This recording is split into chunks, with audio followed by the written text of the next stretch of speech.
제가 10년 정도 보험 일을 하면서 느꼈던 것은 잘못된 가입이나 보험료의 부담으로 인해서 고통받고 계신 분들이 너무나 많다는 것이었습니다. 혼자 고민하신다고 해결되는 건 많지 않습니다. 앞으로도 지팀장은 초심을 잃지 않고 여러분의 권익을 위해서 최선을 다해 노력하겠습니다.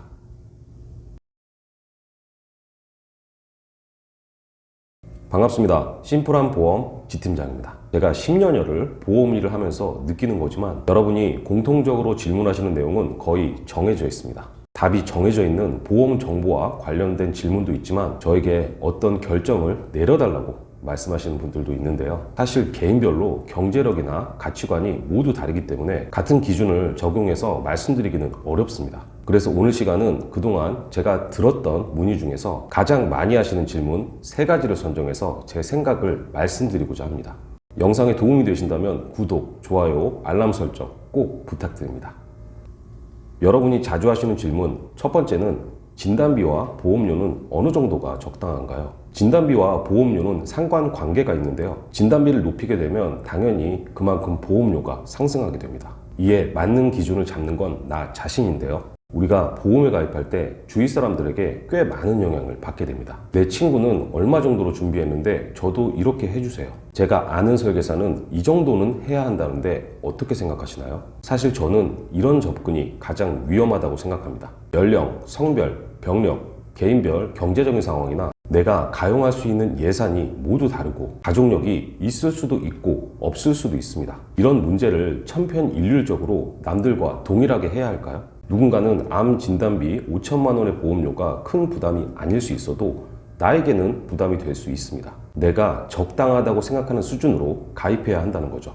그래서 보통 내 소득의 10% 이상은 되도록 권해드리지 않습니다. 대부분 중대질환이 완치되기까지의 기간, 즉 6개월에서 1년 정도 일을 못한다고 가정하면 그 기간을 버텨낼 수 있는 정도의 진단금이면 충분하다고 보는데요. 암 진단비 기준으로 연령별 제 생각을 말씀드리자면 20대는 암 진단비 3천에서 4천 정도가 무난하다 생각을 하고 사회 초년생이기 때문에 보험료는 5만 원에서 6만 원 정도가 적당하다고 생각합니다. 30대, 40대는 대개 첫 보험이 아니고 기존에 가입한 보험이 있는 경우가 많기 때문에 기존 보험의 보완으로 암 진단비 2천만 원에서 3천만 원 정도를 권해드리고 있고 여러 가지 특약을 합산한다 해도 보험료 7만 원 이상은 되도록 추천드리지 않습니다. 그런데 이런 보험료도 결국 내가 부담이 되면 그냥 부담되는 겁니다. 굳이 남을 따라갈 필요 없이 내 상황과 가치관에 맞춰서 준비하는 것이 베스트라고 생각합니다. 여러분이 자주 하시는 질문 두 번째는 병력이 있는데 보험 가입이 될까요? 예전에 비하면 담보 구성에 따라 심사도 굉장히 유연해졌고 유병자 관련 상품도 많아졌습니다. 다만 어떤 병력인가가 중요한데요. 몇 가지의 만성질환에만 해당되면 일반 심사로 가능한 것도 있고 간편 심사로만 가능한 병력도 있습니다. 회사에 따라 심사 조건도 모두 다르고 좀 더 유리하게 봐주는 곳이 있거나 금액 면에서도 차이를 보이고 있는데요. 간편 심사는 일반 심사에 비해 고지 의무가 간편한 만큼 가격이 좀 더 비쌉니다.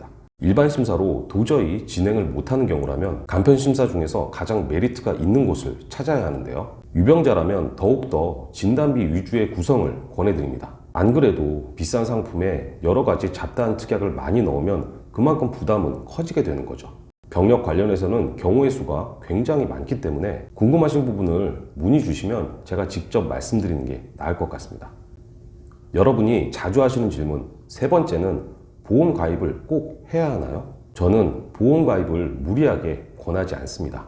설계를 받고도 이게 맞는 건지 과한 건 없는지 고민되는 부분이 많으실 텐데요. 결국엔 내가 내 돈을 내고 필요성을 아셔야 준비하는 것인데 이게 부담이 되면 유지도 어렵고 유지가 안 되면 보험 가입을 안 하니만 못합니다. 그래서 보험의 우선순위가 중요한데요. 일단 보장성 보험에서 가장 도움이 되고 병원비를 일부 돌려받을 수 있는 실손 의료비가 중요한데요. 그 다음으로 중대질환에 대한 진단비를 준비하는 것이 좋겠습니다. 아까도 보험은 주위 사람에게 많은 영향을 받는다고 말씀드렸는데요. 제 주위에도 암이나 뇌심혈관에 발병하신 분들이 꽤 많습니다. 만약에 내가 중대질환에 걸렸는데 모아둔 돈도 없고 여기에 보험도 없다. 이러면 정말 암담한 현실이 펼쳐지겠죠.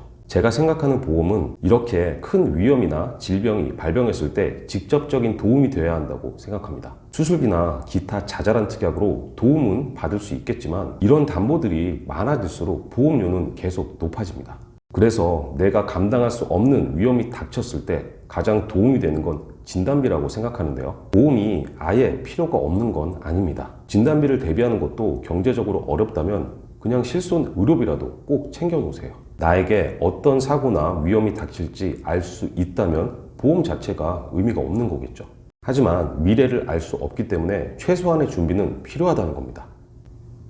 오늘 시간은 여러분이 보험에 대해서 많이 하시는 질문 3가지에 대해서 제 생각을 말씀드렸는데요. 이 외에도 타사의 진단비가 있는데 중복 보장이 되는지, 부모님 보험은 어떻게 가입해야 하는지, 보험료는 어떻게 줄이는 게 합리적인지 등의 많은 질문을 주고 계십니다. 이런 질문들은 꼭 가입을 안 하셔도 지팀장에게 부담 없이 물어보셔도 됩니다. 제가 10년 정도 보험 일을 하면서 느꼈던 것은 잘못된 가입이나 보험료의 부담으로 인해서 고통받고 계신 분들이 너무나 많다는 것이었습니다.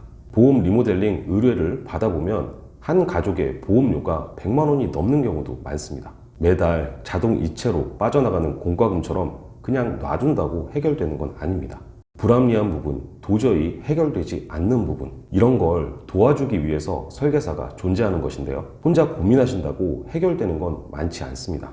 앞으로도 지팀장은 초심을 잃지 않고 여러분의 권익을 위해서 최선을 다해 노력하겠습니다. 오늘 영상을 보시고 궁금한 점이 있거나 보험 리모델링을 원하시는 분들은 지팀장에게 전화나 카톡으로 언제든지 문의를 주시기 바랍니다. 자, 심플한 보험 오늘 시간 여기까지입니다. 시청해주셔서 대단히 감사합니다. 계약 체결 전 상품 설명서 및 약관을 자세히 읽어보시기 바랍니다. 지영민 팀장은 해당 상품에 대해 충분히 설명할 의무가 있으며 가입자는 가입에 앞서 이에 대한 충분한 설명을 받으시기 바랍니다. 주식회사 리더스 에셋 어드바이저 지영민 팀장은 다수의 보험사와 계약 체결 및 대리 중개하는 보험 설계사이고 보험회사로부터 보험계약 체결권을 부여받지 아니하였습니다. 상기 내용은 모집 종사자 개인의 의견이며 계약 체결에 따른 이익 또는 손실은 보험계약자 및 피보험자에게 귀속됩니다. 본 광고는 손해보험 광고 심의 기준을 준수하였으며 유효기간은 심의일로부터 1년입니다.